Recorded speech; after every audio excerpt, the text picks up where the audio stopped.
ഭൈരവയിലേക്കുള്ള ബസ്സിൽ കയറിയിരിക്കുകയാണ്. ഭൈരവയിൽ ചെന്നിട്ട് വേണം നമുക്ക് ലുംബിനിക്കുള്ള ബസ് പിടിക്കാൻ. ഇവിടുന്ന് ഡയറക്റ്റ് ബസ്സില്ല, ബോർഡറിൽ നിന്ന് ഉള്ള സർവീസാണ്. ഭൈരവ എന്ന് പറയുന്ന സ്ഥലത്തോട്ടുള്ള സർവീസാണ്. അവിടെ ചെന്നിട്ട് എങ്ങോട്ടും പോകാൻ പറ്റത്തുള്ളൂ. ഇവിടുന്ന് ഭൈരവയിലേക്ക് ഇതേപോലെ ചെറിയ ചെറിയ വണ്ടികളാണ്, ചെറിയ ട്രാവലർ പോലത്തെ വണ്ടികളാണ്.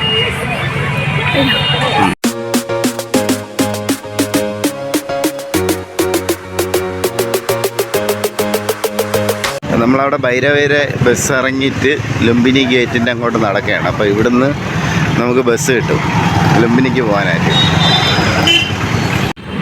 നമ്മൾ ഇന്ന് രാവിലെ കഴിക്കാനായിട്ട് എന്താ ചേട്ടാ ചൗമീൻ ഓർഡർ ചെയ്തിട്ടുണ്ട് കേട്ടോ. ബ്രേക്ക്ഫാസ്റ്റ് ഒന്നുമില്ല, ന്യൂഡിൽസ്.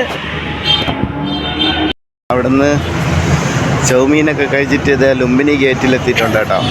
തൊണ്ടേന്ന് വയ്യ, തണുത്തിട്ട്.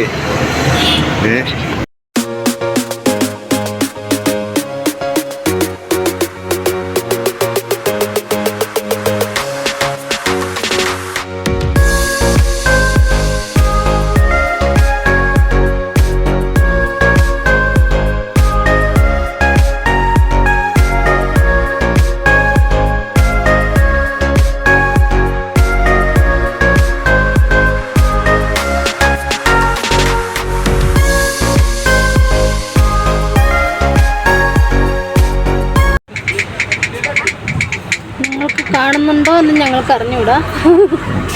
ബസ് വന്ന് മറന്നു കണ്ടാ. ബുദ്ധക്കുഞ്ഞ് നിൽക്കുന്നു, ഫ്രീക്കൻ ബുദ്ധക്കുഞ്ഞ്.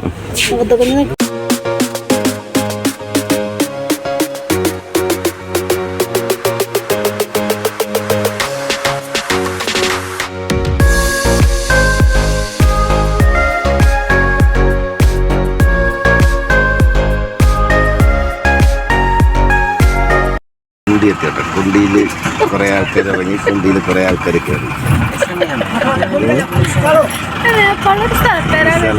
സ്ഥലപ്പേരാണ്. തെറ്റിദ്ധരിക്കല്ലേ, ആരും തെറ്റിദ്ധരിക്കല്ലേ.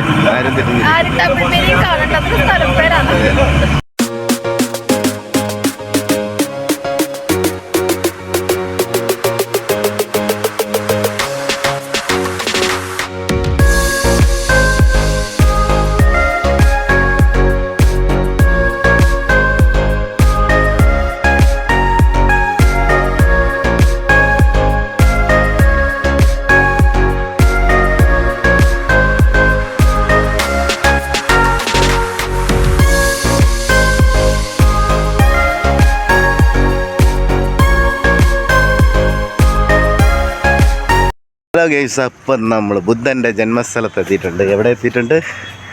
ബുദ്ധൻ്റെ ജന്മസ്ഥലത്താണ്, ലുംബിനിയിലാണ്. ലുംബിനിയിലെ കോംപ്ലക്സിലേക്ക് നമ്മളിങ്ങനെ നടന്ന് കയറിക്കൊണ്ടിരിക്കുകയാണ് കേട്ടോ. അപ്പോൾ ഇവിടെ ഒരുപാട് സംഭവങ്ങൾ കാണാനുണ്ട്. 1 കിലോമീറ്റർ എങ്ങോട്ടും ഉണ്ട്. നമുക്ക് മൊത്തത്തിലൊന്ന് നടന്ന് കാണാം. ഇങ്ങനെ നമ്മൾ ബുദ്ധൻ്റെ ജന്മസ്ഥലത്തേക്കുള്ള യാത്രയാണ്. ഇവിടെ കുറേ കുരങ്ങന്മാരുണ്ടല്ലോ.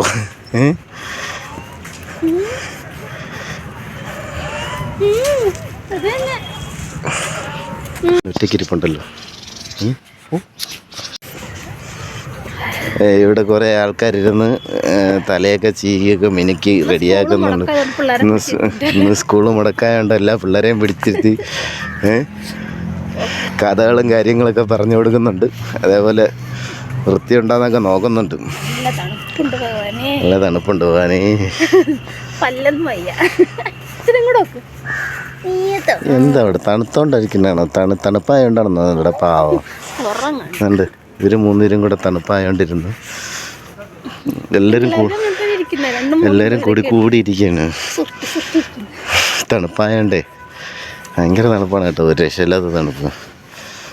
ഓക്കെ, ഇരുന്ന് ഉറങ്ങുന്നുണ്ട്. ഒരു ഉണ്ട ഉണ്ടാക്കി വെച്ചിട്ടിരുന്ന് ഉറങ്ങുന്നു.